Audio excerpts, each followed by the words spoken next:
تو یہ پہلا وظیفہ جامعہ ترمذی میں انٹرنیشنل نمبر کے مطابق 3505، مشکات میں 2292 نمبر یہ حدیث ہے، اور قرآن حکیم میں تو ہم پڑھ چکے ہیں سورۃ الانبیاء آیت نمبر 87 اور 88 میں آپ صلی اللہ علیہ وسلم نے ارشاد فرمایا کہ یونس علیہ السلام نے مچھلی کے پیٹ میں اپنے رب کو ان الفاظ کے ساتھ پکارا تھا، لا الہ الا انت سبحانک انی کنت من الظالمین، اور پھر آپ صلی اللہ علیہ وسلم نے فرمایا کہ جو کوئی شخص اپنے کسی بھی معاملے میں،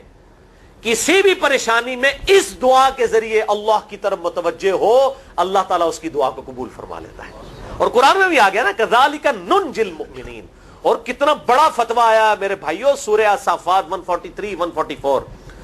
فلولا انہ کان من المسبحین، اگر یونس ہمیں ان الفاظ میں ہماری تسبیح نہ کرتا، للبث فی بطنہ الی یوم یبعثون، تو مچھلی کے پیٹ میں قیامت تک مچھلی کے پیٹ میں رہتا اگر اس طرح نہ ہمیں پکارتا، اس کی قبر مچھلی کا پیٹ بن جاتی۔ یعنی یہ اتنا عطاب، اور وہ دور ہو گیا اس دعا سے، بہت بڑے اسماء اعظم میں سے ہے۔ تو یہ بہترین دعا، بہترین وظیفہ، اسماء اعظم میں سے بہترین چیز، اور سب سے بڑھ کر جو میں نے بات کی کہ بہترین استغفار، اللہ سے توبہ مانگنے کا بہترین ذریعہ۔ اور کس طریقے سے؟ اے اللہ تو پاک ہے نا، تجھ سے تو غلطی نہیں ہوگی، میں بندہ ہوں، غلطی کروں گا، تو اللہ نے تو معاف کرنا ہے نا، کیونکہ جب بندے نے اپنی عاجزی کا اظہار کر لیا ہے اور اللہ تعالیٰ کو بتایا اللہ یہ تیری کوالٹی ہے، تو غلطی نہیں کرتا، تو میں تو انسان ہوں، غلطی کروں گا۔ تو یہ ہے پہلا وظیفہ۔ دوسرا وظیفہ وہ بھی جامعہ ترمذی میں انٹرنیشنل نمبر کے مطابق 3524 نمبر حدیث ہے، لیکن ترمذی کا طریق جو ہے وہ ضعیف ہے۔ یہ میں پہلے بتا دوں، امام ترمذی نے ساتھ لکھا ہے یہ روایت کمزور ہے، لیکن ضروری نہیں ہوتی کہ روایت اگر ترمذی میں کمزور ہے تو کہیں اور وہ روایت صحیح نہیں موجود ہے۔ اس کی صحیح سند المستدرک للحاکم میں انٹرنیشنل نمبر کے مطابق 1862 نمبر موجود ہے، اور سنن نسائی الکبریٰ میں 10492 نمبر ہے، اور مشکات میں بھی 2454 نمبر حدیث ہے انٹرنیشنل نمبر کے مطابق۔ تو صحیح سند المستدرک للحاکم اور سنن نسائی الکبریٰ کے اندر موجود ہے، اور وہ وظیفہ ہے انس ابن مالک کہتے ہیں اور سعد ابن ابی وقاص کہتے ہیں رضی اللہ تعالی عنہما وعلیہم السلام کہ آپ صلی اللہ علیہ وسلم کو جب کبھی کوئی تکلیف یا پریشانی پہنچتی تو آپ صلی اللہ علیہ وآلہ وسلم ہمیشہ ان الفاظ میں اپنے رب کو پکارا کرتے ہیں، یا حی یا قیوم برحمتک استغیث، اے خود سے زندہ ہر چیز کو تھامنے والے، میں تیری رحمت کے ساتھ تیری مدد کا سوال کرتا ہوں۔ استغیث بولیں گے نا الف کے ساتھ، حمزہ کے ساتھ، تو یہ سنگولر کا صیغہ ہوگا، اور اگر ہم بولیں گے نستغیث نون کے ساتھ تو یہ جمع کا صیغہ بن جائے گا۔ یہ میں اس لیے بتا رہا ہوں، لوگ پوچھ رہے ہوتے ہیں جی بعض جگہ لکھا ہوتا ہے جناب نستغیث، بعض جگہ لکھا ہوتا ہے استغیث، کیا کریے؟ وہ نستغیث جمع کا صیغہ بنا لیا جاتا ہے، جیسے دعا ہے سنن ابی داؤد میں اللہم اجرنی من النار، لیکن اگر جمع کا صیغہ بنائیں گے تو اللہم اجرنا من النار ہو جائے گا۔ اس طریقے سے دعائے قنوت کے الفاظ ہیں اللہم اہدنی فی من ہدیت، تو جمع کا صیغہ ہوگا اللہم اہدنا فی من ہدیت۔ یہاں پر بھی ہے یا حی یا قیوم برحمتک استغیث سنگولر کا صیغہ، اور نستغیث پلورل کا صیغہ، جمع کا صیغہ۔ کتنی بہترین دعا ہے، اے خود سے زندہ ہر چیز کو تھامنے والے، میں تیری رحمت کے ساتھ تیری مدد کا سوال کرتا ہوں۔ تو یہ بھی اسماء اعظم میں سے ہے۔ سنن نسائی الکبریٰ کے اندر صحیح سند کے ساتھ 10492 اور المستدرک للحاکم میں 1862 نمبر۔ تیسرا وظیفہ جو ہے کمال وظیفہ، صحیح بخاری میں موجود ہے انٹرنیشنل نمبر کے مطابق 4563 نمبر۔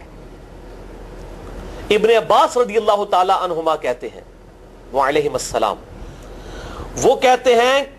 کہ سیدنا ابراہیم علیہ السلام کو جب آگ میں پھینک رہے تھے نا، تو ابراہیم علیہ السلام نے اس وقت کہا تھا حسبنا اللہ ونعم الوکیل، ہم نے اللہ ہی پر بھروسہ کیا اور وہی بہتر کارساز ہے۔